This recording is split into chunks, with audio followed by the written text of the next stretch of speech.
సీట్ల లెక్కలు జనసేన ఎక్కడెక్కడ?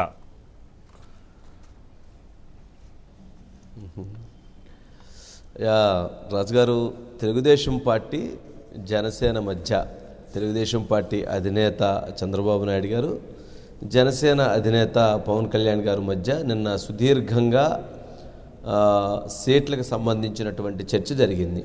అందులో ఒక 5 ముఖ్యమైనటువంటి అంశాలు ఉన్నాయి. ఒకటి, సీట్లు ఎన్ని, తర్వాత ఆ స్థానాలు ఎక్కడెక్కడ, నెంబర్ 2.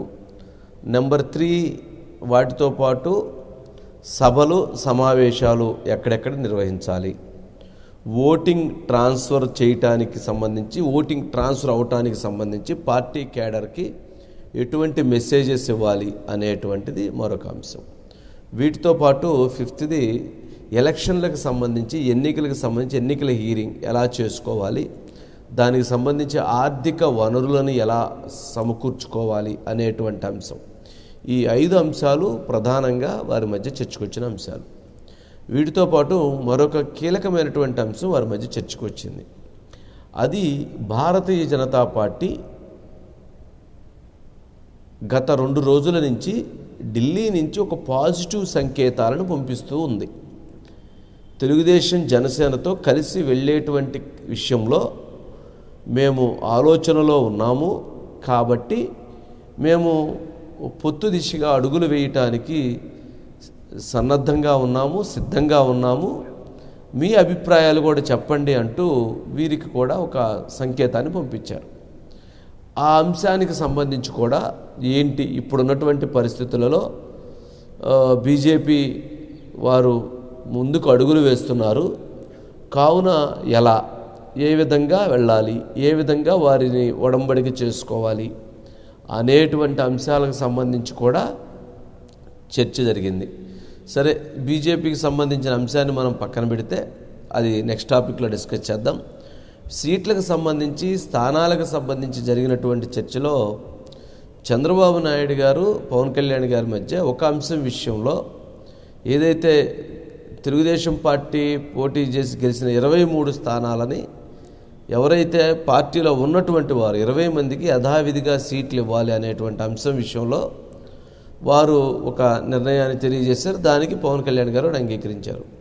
అదేవిధంగా గతంలో ప్రజారాజ్యం గెలిచినటువంటి స్థానాలలో ఆ స్థానాల విషయంలో ఎలా వ్యవహరించాలి అనేటువంటి అంశానికి సంబంధించి ఒక డిస్కషన్ జరిగింది. అందుకు కూడా వారి మధ్య కొన్ని స్థానాలు, అంటే తర్వాత జరిగినటువంటి స్థానాలు, తర్వాత జరిగినటువంటి ఫలితాలు, ఇప్పుడు అక్కడ ఉన్నటువంటి సమీకరణాల ఆధారంగా కూడా వాటిలో కొన్ని స్థానాలను ఇచ్చేయాలనే నిర్ణయానికి వచ్చారు.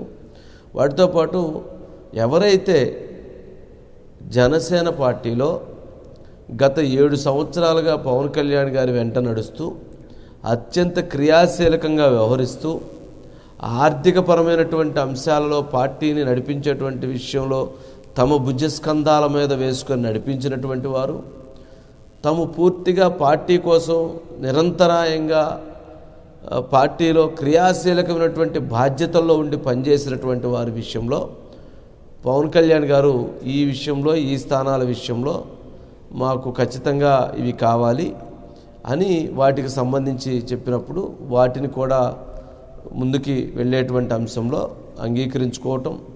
అదేవిధంగా ఎక్కడ ఏ జిల్లాలో ఎన్ని స్థానాలు, ఆ జిల్లాల్లో ఉన్నటువంటి పరిస్థితులు, ఆ జిల్లాలో ఉన్నటువంటి నాయకత్వ అంశాలు, వాటి సామాజిక సమీకరణాలు, అక్కడ ఒక పార్లమెంటు పరిధిలో ఎక్కడెక్కడ అక్కడ ఉన్నటువంటి ఓట్ బ్యాంక్ ఏంటి, అక్కడ ఉన్నటువంటి సామాజిక సమీకరణాలు ఏంటి, ఆ సామాజిక సమీకరణాలని ఎలా తీసుకోవాలి, గతంలో జరిగినటువంటి ఎన్నికలలో అక్కడ ఏ సామాజిక వర్గం గెలిచింది, ఏ సామాజిక వర్గం కలవటం వల్ల అక్కడ అడ్వాంటేజ్ అవుతుంది అనేటువంటి వాటిని కూడా, ప్రభావవంతమైనటువంటి సామాజిక వర్గాలు ఏంటి అనేటువంటి అంశం మీద కూడా చర్చలు జరిగినాయి. ఇక ఫైనల్గా ఏంటి, అసలు జగన్మోహన్ రెడ్డిని ఎదిరించడానికి లేదా ఎన్నికలలో తాము ఎదుర్కొని ముందుకు వెళ్ళటానికి ఎటువంటి ప్రణాళికలతో వెళ్ళాలి అనేటువంటిది, వీటితో పాటు ఓటు ట్రాన్స్ఫర్ జరగటానికి గల అంశాలను కూడా చాలా కీలకంగా చర్చలు జరిపారు. ఆ చర్చల సారాంశంలోనే కొన్ని క్రియాశీలమైన అభిప్రాయాలు కూడా రావటం జరిగింది.